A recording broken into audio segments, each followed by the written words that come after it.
Hello and welcome to the session in which we will discuss the premium tax credit. It's very helpful to understand how the premium tax credit came about in its historical context. Therefore, you will be able to appreciate the tax credit a little better and be able to understand how the premium tax credit work. What's the purpose for it? So we need to talk a little bit more about the Affordable Care Credit, known also as the Obamacare. The Obamacare mandate that individual must have health insurance, qualify for an exemption if they don't, or pay a shared responsibility fee, which is a penalty. This penalty was eliminated in 2019. Simply put, we're looking at a United States where everyone should have health coverage. That's the whole purpose. So how do you get health coverage? That's what the Obamacare wants. The Obamacare wants to have give people accessibility to health coverage. So how can you get health coverage? Well, if you work for a company, you can get health coverage from your company. You can get health coverage from Medicare, like the state government. Like if you don't have enough money, you can apply for the state and get that coverage. Or you can buy individual plans in private plan. Now, those without insurance, simply put, you might be working for a company, but they don't have insurance plan or they don't have a good insurance plan. You don't qualify for Medicare and you cannot afford to buy private insurance. Guess what? Now you have what we call a health insurance marketplace. Those without insurance, they can go to this health insurance marketplace and buy coverage. It's not only that. What's special about this health insurance coverage marketplace and the ACA is they don't deny you. They cannot deny you because you have pre-existing condition like cancer or heart disease, or they cannot charge you higher rates. So this is the historical background. This is how this premium tax credit came into account. The premium tax credit is going to help the taxpayers who purchase insurance through this health insurance marketplace. Let's go ahead and discuss a little bit of details. Before we proceed any further, I have a public announcement about my company, FarhatLectures.com. Farhat Accounting Lectures is a supplemental educational tool that's going to help you with your CPA exam preparation as well as your accounting courses. My CPA material is aligned with your CPA review course such as Becker, Roger, Wiley, Gleam, Miles. My accounting courses are aligned with your accounting courses broken down by chapter and topics. My resources consist of lectures, multiple choice questions, true false questions, as well as exercises. Go ahead, start your free trial today. So, it's a refundable credit. The premium tax credit is a refundable tax credit. What does refundable means? It means even if you don't owe taxes, they will give you back money. It's refundable. It's to help individual purchase the insurance premium needed so they have coverage. Now, who qualifies? How to qualify for this? Well, you have first to buy the insurance from the health insurance marketplace, either the state or a local. 2, you have to have your income to fall below a certain amount. We're going to discuss the income that falls below a certain amount. And you cannot have access to employer or government health plans. In other words, you do have insurance. Why are you buying insurance from the government? Now, to be eligible when it comes to the income, a household income between 100 and 400% of the federal poverty level would qualify. What does that mean? Well, depending on what the poverty level is in your state, you would look at your state.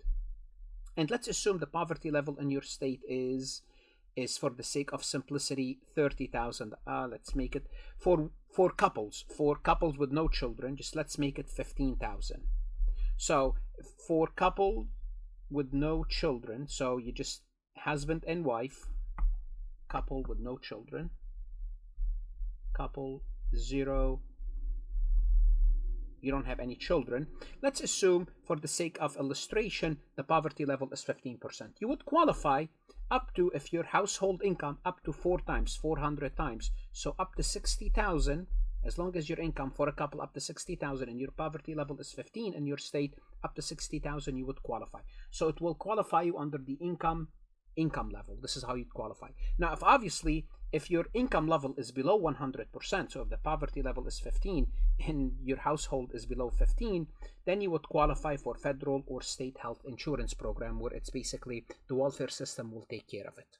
How to get the credit? So eligible taxpayers will go to a government website called healthcare.gov and they will shop for their healthcare insurance. And when they shop, and they will put numbers about their income, about their household, how many people they have in their household, if they have other insurance, so on and so forth. They will fill out the application, and they will, in the application, they would decide whether they want to get the credit up front, the premium up front, or claim the full credit when they file their tax return, their annual tax return 1040.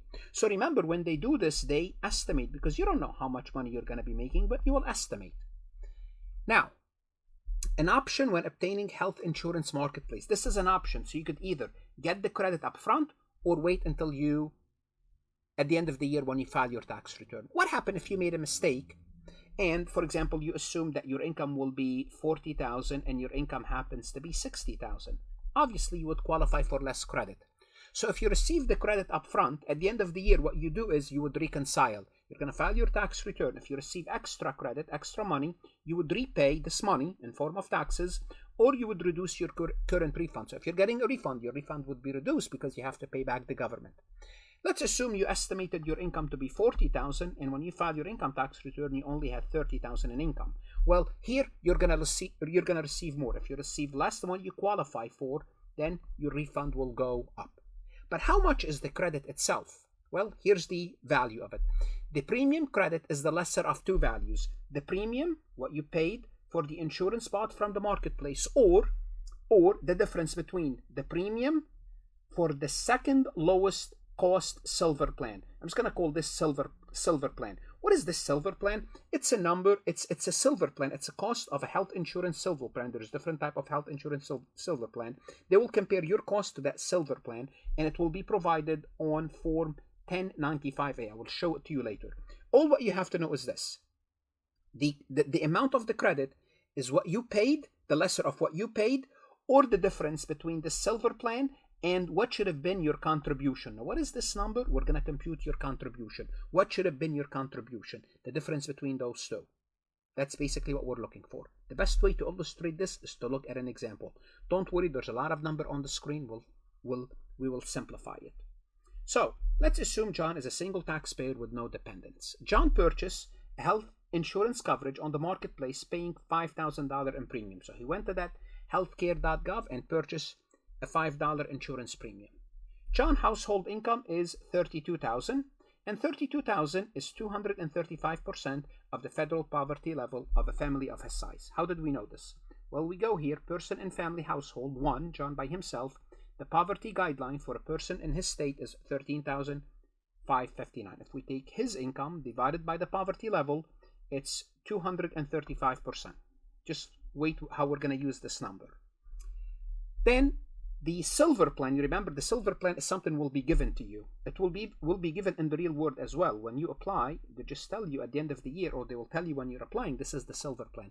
The silver plan is $5,200, and let's assume John indeed, his actual income was $32,000. So when he applied, it was $32,000, and his actual income was $32,000. Why am I emphasizing the actual income? Because if your actual income fluctuated, we'll have to do a different computation. So his contribution is how much? $1,088. Now, how did we come up with this contribution? Well, here's what's going to happen. Since his poverty level is 235, we're going to go to this table that's provided to the IRS, and we're going to go to 235, and it's this line here, 235. I hope you can see it.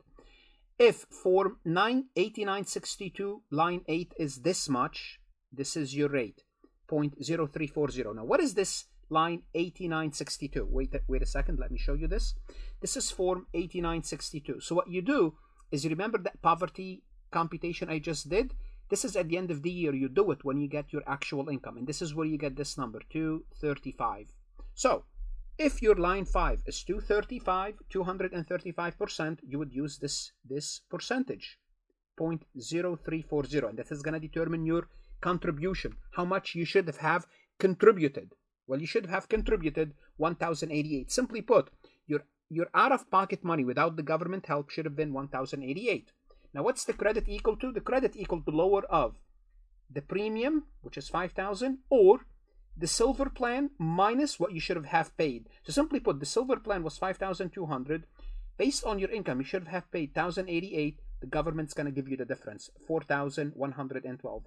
Therefore, the lower between 4,112 and 5,000 is that credit that we are discussing, the premium tax credit.